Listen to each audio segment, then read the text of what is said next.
Chapter 91 दूरिया। अगली सुबह राजवंश पैलेस में हलचल थी। राजमाता ने घोषणा की, आज शाम सिंघानिया परिवार के साथ डिनर होगा। पार्थ, तुम अनन्या के साथ रहना, उसे पैलेस अच्छे से दिखा देना। पार्थ ने बिना कोई भाव दिखाए कहा, ओके दादी। दूर खड़ी रूही ने यह सुन लिया। उसने सिर झुका लिया। शाम, रॉयल गार्डन। अनन्या जानबूझकर पार्थ के बिल्कुल पास चल रही थी। पार्थ, ये गार्डन बहुत खूबसूरत है। अगर हमारी शादी हुई तो मैं यहां रोज शाम की चाय पीऊंगी। पार्थ ने कोई जवाब नहीं दिया। वह सिर्फ सुनता रहा। दूर पौधों में पानी देती रूही सब देख रही थी। उसकी आंखें बार बार उसी तरफ चली जातीं। हर बार दिल थोड़ा और भारी हो जाता। मीरा पीछे से आई। क्या देख रही है? रूही ने तुरंत दूसरी तरफ देखा। कुछ नहीं। मीरा मुस्कुरा दी। झूठ, तेरी नजरें तो 5 मिनट से वहीं हैं। रूही धीमे से बोली, काश वो मेरे साथ ऐसे चलते। मीरा पहली बार उसकी उदासी देखकर चुप हो गई। उधर अनन्या ने जानबूझकर पार्थ की बाह पकड़ ली। चलो, उधर चलते हैं। दूर खड़ी रूही ने यह देखा। उसकी आंखें भर आईं। वह तुरंत वहां से चली गई। लेकिन पार्थ की नजर अनन्या पर नहीं, रूही के जाते हुए चेहरे पर थी। उसके होठों पर हल्की सी मुस्कान आई। तो फर्क पड़ता है। रात, रूही छत पर अकेली बैठी थी। आंखों में आंसू थे। वह खुद से बोली, तुम कौन हो जो इतना सोच रही हो?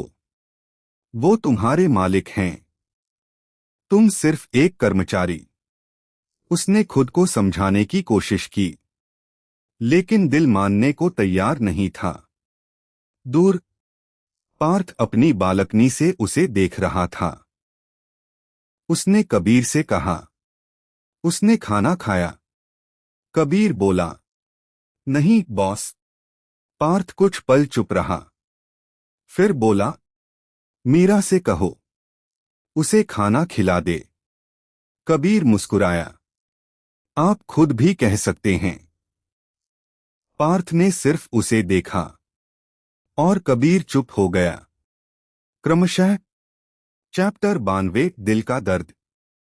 अगली सुबह राजवंश पैलेस में नाश्ता चल रहा था। अनन्या हंसते हुए बोली, राजमाता जी, अगर पार्थ मान जाए तो सगाई की तारीख भी तय कर लेते हैं। राजमाता मुस्कुराईं, मुझे तो कोई आपत्ति नहीं। सबकी नजर पार्थ पर गई। रूही ट्रे लेकर वहीं खड़ी थी। उसकी सांसें रुक सी गईं। पार्थ ने जानबूझकर कुछ सेकंड चुप रहकर कहा, जैसा आप सब ठीक समझें। बस इतना सुनना था कि रूही के हाथ कांप गए। उसके हाथ से चम्मच नीचे गिर गया। तन पूरा हॉल उसकी तरफ देखने लगा। सॉरी।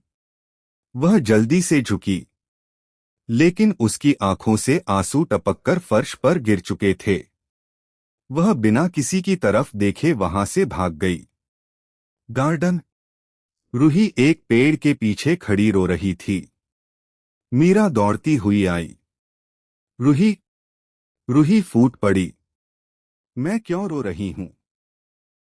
मेरा कोई हक नहीं है। फिर भी दिल बहुत दुख रहा है। मीरा ने उसे गले लगा लिया। उधर दूसरी मंजिल की बालकनी से पार्थ ने यह सब देखा। उसकी मुस्कान धीरे धीरे गायब हो गई। उसे एहसास हुआ, अब रूही सचमुच टूटने लगी है। उसने मन ही मन कहा, बस अब और नहीं।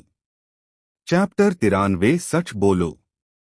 रात, राजवंश पैलेस। बारिश की हल्की बूंदें खिड़की से टकरा रही थीं। रूही अपने कमरे में अकेली बैठी थी। उसकी आंखें रो रो कर लाल हो चुकी थीं। बिस्तर पर बैठी वह बार बार खुद से यही कह रही थी, मुझे कोई हक नहीं है। फिर इतना दर्द क्यों हो रहा है? तभी ठक ठक, रूही ने जल्दी से आंसू पोंछे। क कौन? बाहर से वही ठंडी आवाज आई। मैं। रूही का दिल जोर से धड़कने लगा। उसने दरवाजा खोला। सामने पार्थ, ब्लैक शर्ट, चेहरे पर वही गंभीरता, लेकिन आज उसकी आंखों में कुछ अलग था। पार्थ बिना कुछ बोले अंदर आ गया। उसने दरवाजा बंद किया। कमरे में सन्नाटा छा गया। रूही सिर झुकाकर खड़ी रही। पार्थ कुछ पल तक उसे देखता रहा। फिर बोला, सुबह से मुझसे नजरें क्यों चुरा रही हो? रूही चुप। कुछ नहीं। पार्थ एक कदम आगे बढ़ा। झूठ। रूही ने फिर वही कहा। सच में कुछ नहीं। पार्थ अब बिल्कुल उसके सामने आ चुका था। उसने धीमी लेकिन सख्त आवाज में कहा, अगर कुछ नहीं है तो रो क्यों रही हो? रूही की आंखें फिर भर आईं। मैं नहीं रो रही। पार्थ ने तुरंत जवाब दिया। मेरी तरफ देखो। रूही ने धीरे धीरे नजर उठाई। आंसू फिर गालों पर बह निकले। पार्थ ने गहरी सांस ली। मैंने पूछा, क्या बात है? बताती क्यों नहीं? रूही अब भी चुप थी। पार्थ ने पहली बार थोड़ा नरम होकर कहा, किसी ने कुछ कहा? रूही ने सिर हिला दिया। नहीं। फिर कुछ सेकंड की खामोशी। फिर रूही अचानक बोल पड़ी, आप। पार्थ की भौहें सिकुड़ी। मैं। रूही की आवाज कांप रही थी। आप अनन्या जी के साथ शादी? इतना कहते ही उसकी आवाज टूट गई। वह रो पड़ी। जब वो आपके पास आती हैं, जब सब आपकी शादी की बात करते हैं, तो मुझे बहुत बुरा लगता है। बहुत। वह अपने आंसू रोक नहीं पा रही थी। मैं खुद को समझाती रहती हूं कि मेरा कोई हक नहीं, लेकिन दिल मानता ही नहीं। वह रोते रोते पार्थ के सीने पर हल्के हल्के मुक्के मारने लगी। आप ऐसा क्यों कर रहे हैं? क्यों? आपको पता भी है मुझे कितना दर्द होता है। पार्थ ने उसके दोनों हाथ पकड़ लिए। रूही ने सिर झुका लिया। मुझे मुझे नहीं पता प्यार कैसे कहते हैं। मुझे इतना ही पता है, अगर आपकी शादी किसी और से हो गई तो मैं टूट जाऊंगी। कमरे में गहरा सन्नाटा छा गया। पार्थ कुछ पल तक उसे देखता रहा।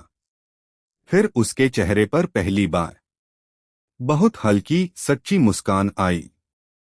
उसने धीरे से रूही का चेहरा अपने दोनों हाथों में लिया। उसकी आंखों में देखते हुए बोला, बस यही सुनना चाहता था।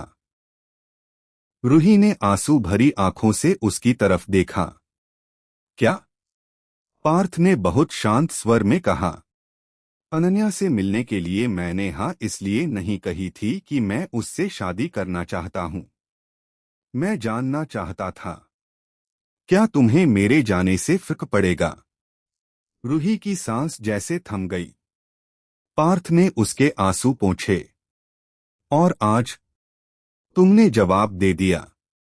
रूही की आंखें फिर भर आईं। धीरे से उसने अपना सिर पार्थ के सीने पर रख दिया। इस बार पार्थ ने भी उसे अपने करीब कर लिया। बाहर बारिश और तेज हो चुकी थी, लेकिन कमरे के अंदर दो दिलों के बीच की दूरी आखिरकार मिटने लगी थी। चैप्टर 94 पहला इकरार। कमरे में रूही अब भी पार्थ के सीने से लगी हुई थी। उसकी सिसकियां धीरे धीरे थम रही थीं।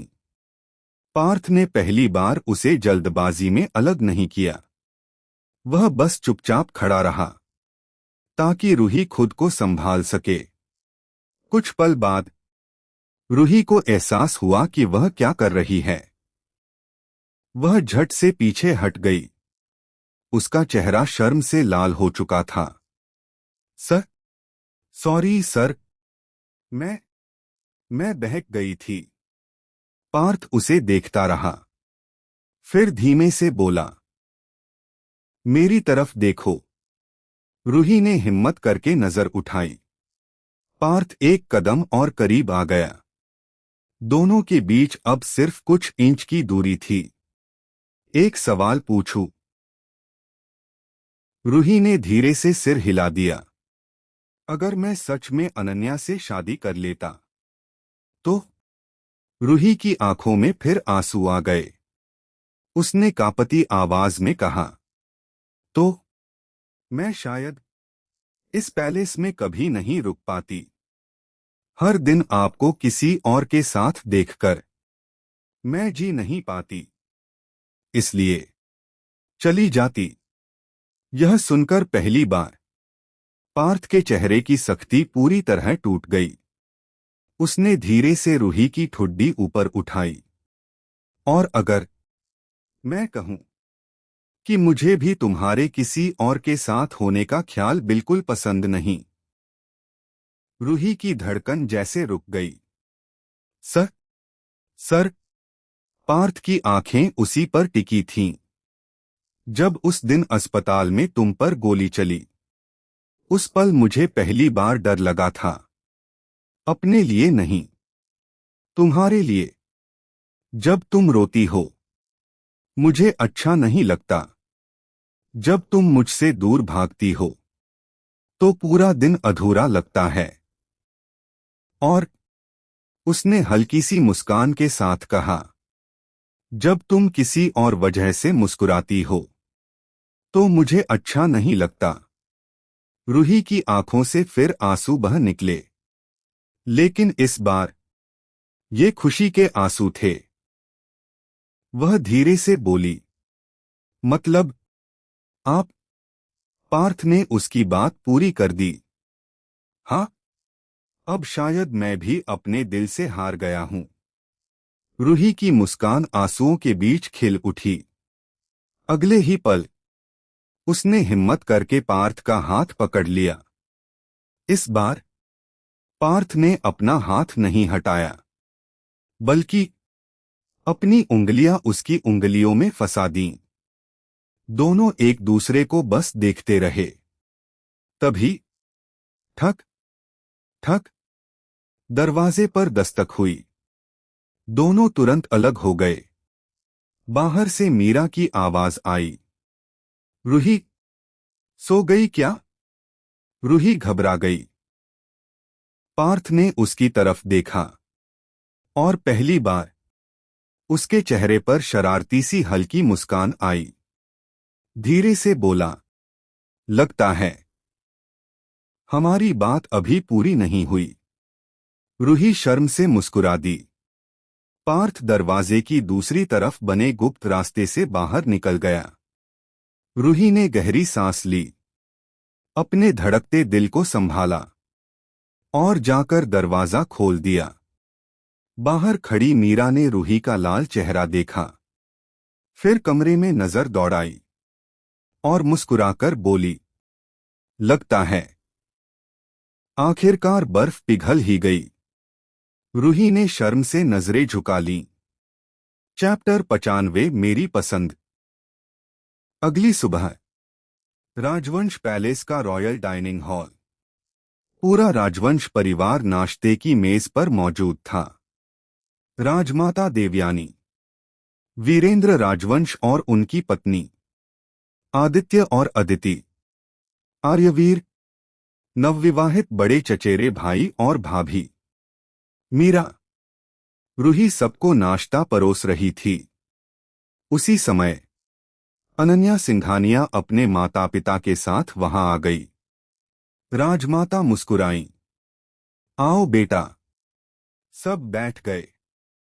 कुछ देर सामान्य बातें होती रहीं। फिर राजमाता ने पार्थ की तरफ देखा।